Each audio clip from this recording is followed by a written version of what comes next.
Les chefs d'État africains se sont engagés à donner la priorité aux actions qui aident le continent à s'adapter aux impacts du changement climatique.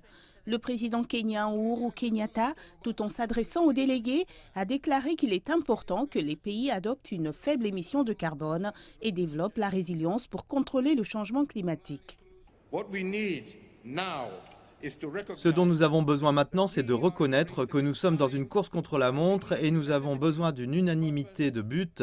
Nous avons besoin d'un engagement politique plus audacieux et inébranlable pour atteindre la voie de 1,5 degré.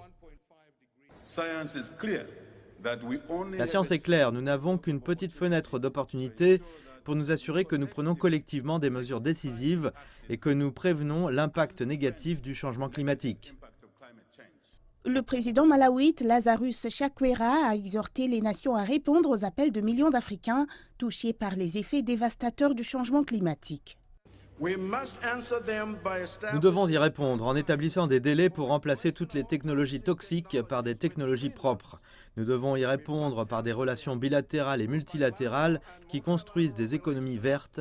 Et alors que vous considérez votre réponse, sachez que ni l'Afrique en général, ni le Malawi en particulier n'accepteront un non comme réponse, plus jamais. Pour sa part, le président libérien George Weah a appelé à un front mondial uni pour faire face à la crise climatique.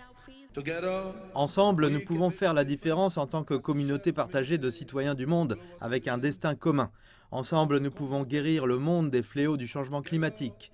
Ensemble, nous pouvons sauver cette terre des conséquences mortelles du réchauffement climatique. La conférence des Nations Unies sur le changement climatique de 2021 est un moment crucial pour les efforts visant à résoudre la crise climatique.